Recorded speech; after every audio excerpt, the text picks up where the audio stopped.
Hello guys, నమస్తే. This Ajay Kumar అని మీరు చూస్తున్నారు the explorer YouTube channel. And మీకు విఎఫ్ఎక్స్ పల్స్ పార్ట్ 1కి అయితే స్వాగతం, సుస్వాగతం. సో గైస్, ఈ వీడియోని ఫస్ట్ నుంచి ఎండ్ వరకు చూడండి. మీకు ఎలా అనిపించిందో కింద కామెంట్స్లో తెలియజేస్తే దీనికి సంబంధించిన ప్రతి ఒక్క పార్ట్ వీక్లీ 2-3 టైమ్స్ అయితే తీసుకొస్తూ ఉంటాను. మీకు ప్రతి ఒక్కటి లేటెస్ట్ అప్డేట్స్ అయితే ఇస్తాను. విఎఫ్ఎక్స్ సంబంధించి, సిజిఐ, ఇంకా ఎస్ఎఫ్ఎక్స్, ఇంకా మూవీస్ సంబంధించిన ప్రతి ఒక్క అప్డేట్ అనేది ఇందులో అయితే మీకు చెప్తాను. అందుకే దీని యొక్క నేమ్ వచ్చేసరికి నేను విఎఫ్ఎక్స్ పల్స్ అయితే పెట్టాను. సో ఈ వీడియోలో మీకు 5 లేటెస్ట్ న్యూస్ అయితే ఉంటాయి. ప్రతి ఒక్కటి చాలా ఇంట్రెస్టింగ్ అయితే ఉంటుంది. సో ఇలాంటి సిరీస్ మీకు కావాలనుకుంటే తప్పకుండా మన ఛానల్ సబ్స్క్రైబ్ చేసుకొని ఈ వీడియోకి లైక్ చేసుకోండి. సో గైస్, దీనికి మంచి రీచ్ వచ్చిందంటే నేను దీన్ని కంటిన్యూ చేస్తాను. సో గైస్, ఇంకా మెయిన్ బ్రేకింగ్ పాయింట్స్ చూసుకున్నట్లయితే వాట్ ఈజ్ సిజిఐ? సిజిఐ అంటే ఏంటి? దాని ఫుల్ ఫామ్ ఏంటి? చాలా మంది తెలిసే ఉంటుంది. తెలియని వాళ్ళ కోసం అయితే ఈ ఇన్ఫర్మేషన్ అనేది చాలా బాగా యూజ్ అవుతుంది. సో మీకు మైండ్లో ఉన్న కొన్ని ఆలోచనలు అయితే ఇవాళ వీడియోలతో పోతాయి అన్నమాట. సో మీ డౌట్స్ అన్నీ ఈ వీడియోతో క్లారిఫై చేసుకోండి. ఇంకా సెకండ్ పాయింట్ చూసుకున్నట్లయితే కల్కి మూవీకి యూజ్ చేసిన కెమెరా ఏంటి? ఇంకా థర్డ్ పాయింట్ చూసుకున్నట్లయితే విఎఫ్ఎక్స్ చేసింది ఎవరు ఈ కల్కి మూవీకి? ఇంకా లాస్ట్గా చూసుకున్నట్లయితే ఈ సినిమాకి సినిమాటోగ్రాఫర్గా చేసింది ఎవరో తెలుసుకుందాం. సో ఈ పాయింట్స్లో మీకు కొన్ని పాయింట్స్ కూడా తెలిసే ఉంటుంది. తెలియని వాళ్ళకైతే యూజ్ అవుతుంది. ఇంకోటి, మెయిన్ వీడియోలకు వెళ్ళే ముందు మీకు ఒక చిన్న రివ్యూ అయితే ఇస్తాను. అంటే నేను కల్కి మూవీకి 28th రోజున అయితే వెళ్ళాను.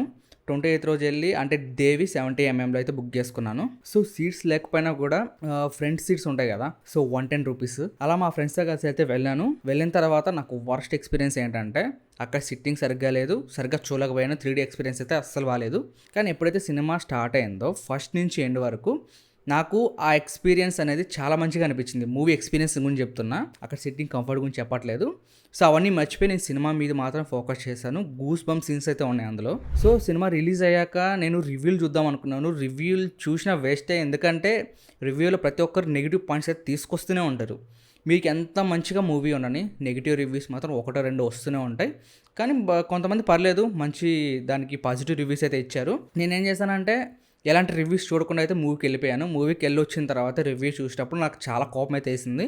అంత మంచి మూవీని విఎఫ్ఎక్స్ బాగాలేదు, ఇంకా ఏదంటే బ్యాక్గ్రౌండ్ మ్యూజిక్ బాగాలేదు, పాటలు బాగాలేవు, కామెడీ లేదు, సో కామెడీ లేదు, యాక్షన్ సీక్వెన్సెస్ మామూలుగా నార్మల్గా ఉన్నాయి, అంత మంచిగా గొప్పగా లేవు.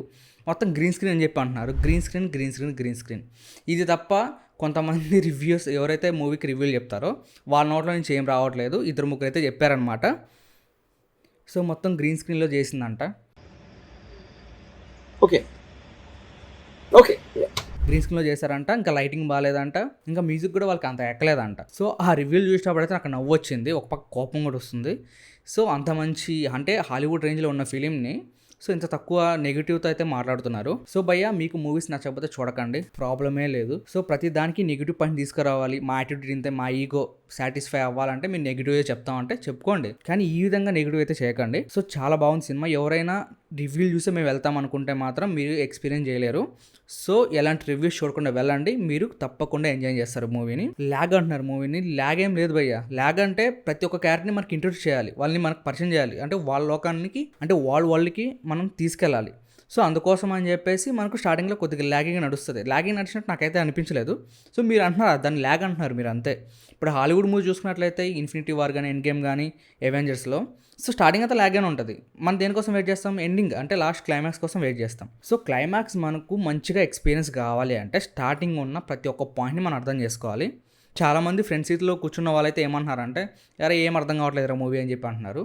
ఎందుకంటే సైఫై మూవీస్ చాలామందికి మైండ్కి అయితే ఎక్కువ, కానీ దానికి సినిమా లెక్క మంచిగా చూసారంటే అర్థమవుతుంది. ప్రతిదానికి మాకు యాక్షన్ సీక్వెన్స్ కావాలి, మేము వీల్ వేయాలని చెప్తే ఎంజాయ్ కోసం పోతే మాత్రం మీకు దానికి మంచి మంచి యాక్షన్ సీక్వెన్సెస్ అయితే ఉన్నాయి. చాలా బాగుంటుంది. ఫస్ట్ నుంచి ఎండ్ వరకు నాకు ఎక్కడైతే బోర్ కొట్టలేదు. ఒక హాలీవుడ్ మూవీలో ఎవరైతే మన ప్రభాస్ గారు, మన ఇండియన్ క్యారెక్టర్స్ ఎవరైతే ఉన్నారో వాళ్ళందరూ అక్కడికి వెళ్ళి యాక్టింగ్ చేసినట్టే ఉంది. అంత మంచి విఎఫ్ఎక్స్ అయితే ఇందులో చూడడానికి అయితే ఉంటుంది. గ్రీన్ స్క్రీన్ అంటున్నారు, గ్రీన్ స్క్రీన్లో చుట్టూ గ్రీన్ స్క్రీన్ వేసుకొని మీరు చేయండి భయ్య విఎఫ్ఎక్స్ కూర్చొని.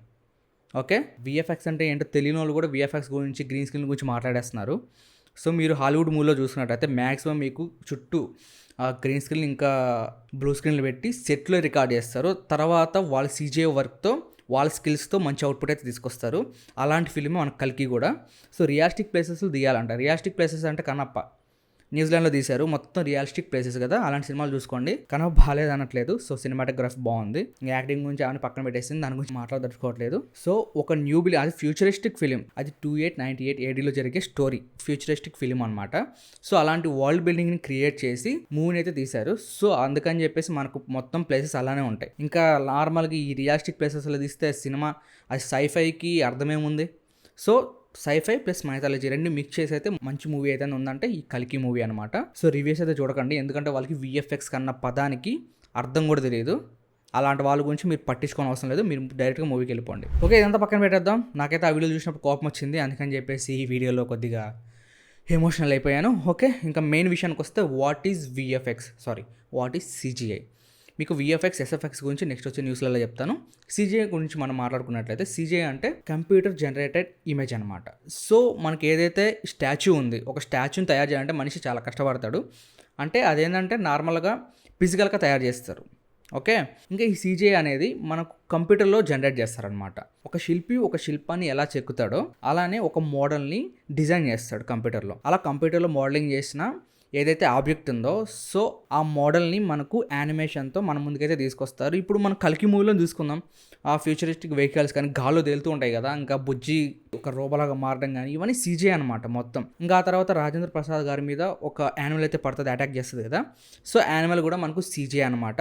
సో దాన్ని మోడలింగ్ చేసి స్కల్ప్టింగ్, లైటింగ్, ఇంకా యానిమేషన్ రిగ్గింగ్ ఇలా చాలా చేసి అయితే మంచి అవుట్పుట్ అయితే తీసుకొస్తారు లాస్ట్కి. సో అవుట్పుట్టే ఈ ఫ్యూచరిస్టిక్ వెహికల్స్ కావచ్చు, ఇంకా బుజ్జి క్యారెక్టర్ కావచ్చు, ఇంకా ఏదైతే యానిమల్ ఉందో అది కూడా, ఇంకా కాంప్లెక్స్కి పైకి ఇలా పట్టుకొని ఒక స్టాచ్యూ అయితే తీసుకెళ్తుంది కదా పైకి, అది కూడా మీకు CGI. ఇవన్నీ దీన్ని CGI అంటారన్నమాట. మీరు మ్యాక్సిమం ఇప్పుడు RRR మూవీ చూసుండొచ్చు. RRR మూవీలో ఏదైతే యానిమల్స్ ఉన్నాయో, టైగర్స్ కానీ మిగతా యానిమల్స్ కానీ, ఇవన్నీ మనకు CGI అనమాట. ఇంకా హాలీవుడ్లో మ్యాక్సిమం చూసుకున్నట్లయితే థానోస్ కూడా ఒక CGI క్యారెక్టర్, హల్క్ కూడా ఒక CGI క్యారెక్టర్. ఇలా మనకు కంప్యూటర్లో జనరేట్ చేయబడే ఇమేజ్కి ఒక యానిమేషన్ అయితే ఇస్తారు, దాన్ని అవుట్పుట్ అయితే తీసుకొస్తారు. ఇంకా మనం గాడ్జిల్లా కానీ ఇంకా కింగ్ కాంగ్ కానీ ఇలాంటి మూవీస్ చూస్తూనే ఉంటాం కదా, అవన్నీ CGI అనమాట. ఇంకా VFX ఉంది, SFX ఉంది. SFX అంటే స్పెషల్ ఎఫెక్ట్స్, మామూలుగా సెట్లో క్రియేట్ చేస్తారు. ఇంకా VFX అంటే కంపోజిటింగ్ చేస్తారు, మ్యాట్ పెయింటింగ్. ఇలా ఎంతో కష్టపడితే కానీ మనకు అవుట్పుట్ రాదు. అలాంటి దాన్ని గ్రీన్ స్క్రీన్ అని చెప్పేసి మీరు అది ఒక వేస్ట్ లాగా పక్కన పడేయకండి. సో దాని వెనకాలకు పడే కష్టం అంతా ఇంత ఉండదు. ఇంకా సెకండ్ చూసినట్లయితే మనకు కల్కి మూవీలో యూజ్ చేసిన కెమెరా ఏంటి, కెమెరా వచ్చేసరికి మనకు ARRI Alexa 65 అనమాట. ఈ కెమెరాని అయితే యూజ్ చేశారు. ఇంకా సినిమాటోగ్రాఫర్ గురించి మనం మాట్లాడుకున్నట్లయితే సినిమాటోగ్రాఫర్ నేమ్ అయితే నాకు నోరు తిరగట్లేదు. సో ట్రాన్స్లేట్ అయితే చేసి చూశాను, అయినా నాకు నోరు తిరగట్లేదు. స్క్రీన్ మీద వేస్తున్నాం కదా, సో ఇదే అన్నమాట నేమ్. ఒకవేళ మీకు పలకడం వచ్చినట్టయితే ఓకే పర్లేదు, నాకైతే నోటికైతే రావట్లేదు, నోరు తిరగట్లేదు. ఇతనైతే సినిమాటోగ్రాఫర్గా అయితే వర్క్ చేశాడు. ఆ తర్వాత రీప్లేస్ చేసామంటున్నారు, బట్ దాని గురించి అయితే నాకు న్యూస్ తెలియదు. బట్ వికీపీడియాలో నేను చదివినప్పుడు మాత్రం నాకు తెలిసిన ఇన్ఫర్మేషన్ ఇదనమాట. సినిమాటోగ్రాఫర్గా ఈయనైతే చేస్తారు.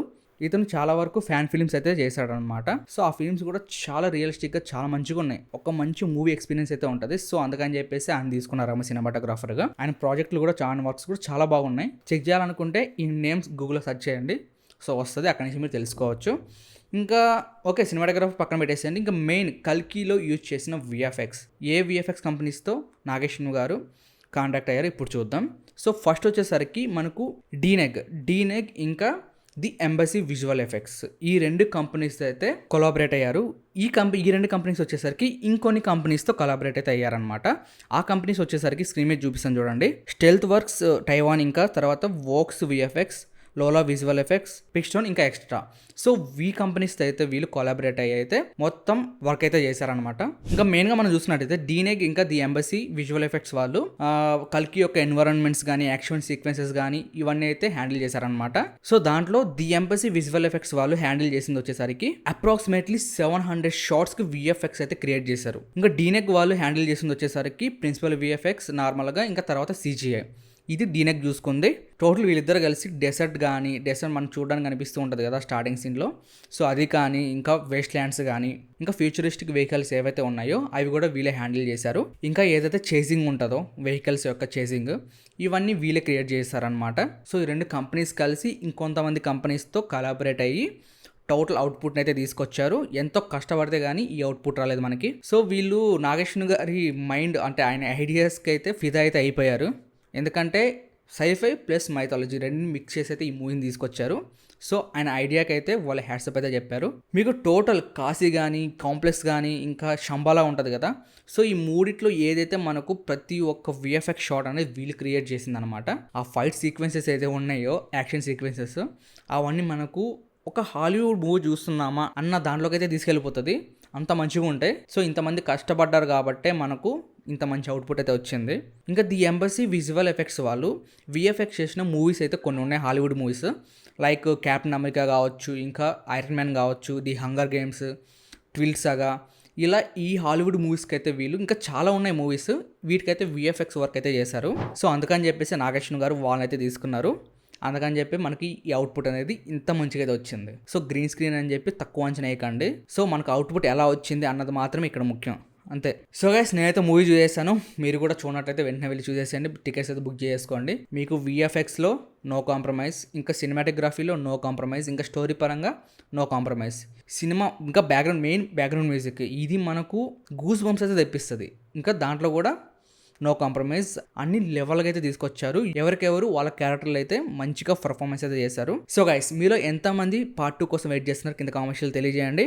అండ్ ఈ వీడియోకి తప్పకుండా లైక్ చేసుకోండి గైస్. ఈ వీడియో ఇంతే, ఇంకా మీ ఫ్రెండ్స్కి వాళ్ళకి షేర్ చేయండి. ఇలాంటి న్యూస్ మీకు కావాలి అనుకుంటే చాలా రాసుకున్నాను, ఎప్పటి నుంచో ఈ న్యూస్ చేద్దామని చెప్పి థింక్ చేస్తూ ఉన్నాను కానీ టైం దొరకట్లేదు. ఇప్పుడైతే టైం దొరికింది. ఇంకా మీకు దీనికి మంచి రీచ్ వచ్చిందంటే ఇంకా ఇలాంటి మరిన్ని న్యూస్ అయితే మీకోసం తీసుకొస్తూ ఉంటాను. సో దీనివల్ల మీరు ఎవరైతే ఎడిటింగ్ మీద ప్యాషన్ ఉంటుందో, ఇంకా సినిమాటోగ్రఫీ మీద, ఫిల్మ్ మేకింగ్ మీద ప్యాషన్ ఉంటుందో, ఇంట్రెస్ట్ ఉన్న వాళ్ళకి ఇలాంటి వీడియోస్ అయితే చాలా బాగా ఉపయోగపడతాయి.